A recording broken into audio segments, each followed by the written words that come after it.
Now, for more, I'm joined by Ashly Knapp, live from Seattle, co-founder, writer, and researcher at autoadvisor.com. Welcome, Ashly.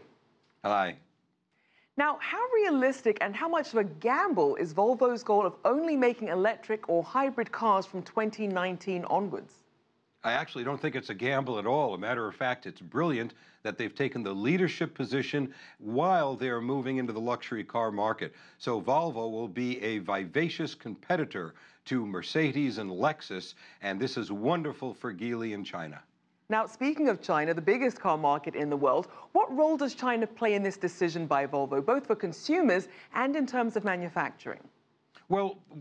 Frankly, China wants to be the leader in terms of electric vehicles, moving away from petroleum, and combined with Volvo, this is brilliant. So we're going to be seeing Volvo probably becoming the state car, probably becoming the leader in technology in the world, vying for that position consistently.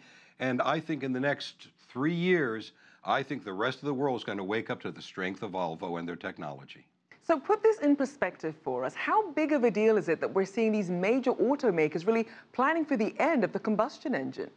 Well, that's very true, and it's actually profound and traumatic because these corporations do not understand how to live in the electric world. This is why Tesla has an advantage. They started as an electric automaker. They remained an electric automaker. They are not mixed up in selling anything confusing like Nissan is or General Motors is. So this gives them an advantage, thereby their great value.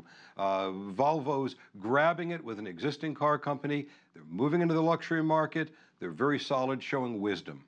Now, even though they seem to be getting there first, does that necessarily mean they're going to stay on top in this market? Well, it's going to be a pretty vivacious market in the sense that you've got Toyota coming on strong because they're very slow. They have no battery cars selling. They're pushing their fuel cell.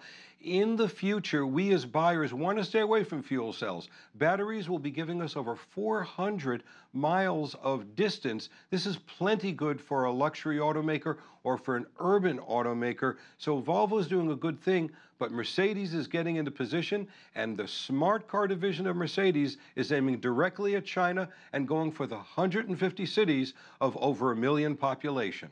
Now, we also have Silicon Valley companies making strides in electric cars, and of course, Tesla releasing its more affordable Model 3 on the mass market. How much pressure are these advancements, both from Silicon Valley and Tesla, putting on traditional automakers?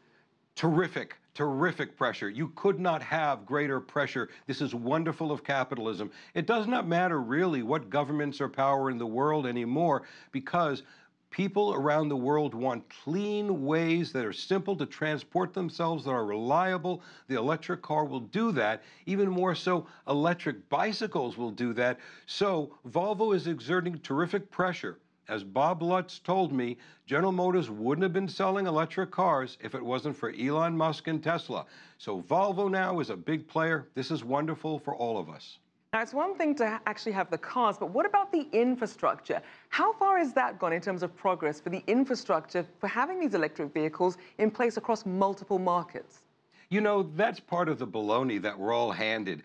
We have electrical plugs. You and I do, probably within 8 feet of us right now. Most people do charge their cars at home in the evening. With a 400-mile range, at least a 200-mile range, most people in the world will be able to use an electric car for the overwhelming majority of their tasks. If your family has 2 cars now, one should be electric as soon as possible. Now, we've already seen incentives like tax breaks for people who buy these hybrid or electric cars. So what, if anything, might be holding consumers back from trading in their traditional vehicles for these greener models? Well, you have to remember that the automakers have spent decades telling us how great, powerful their cars are, putting gasoline and petroleum stations everywhere, creating a dealer network. All of this is really anchored in petroleum. They want to free themselves from this. So we are a short time from that freedom occurring. People are looking for this. When you look in the owner's manual of a Nissan Versa and you realize that when you bring the Versa in for service 1 time a year, only 1 time a year, every other car 3, 4, 5 times a year for hours.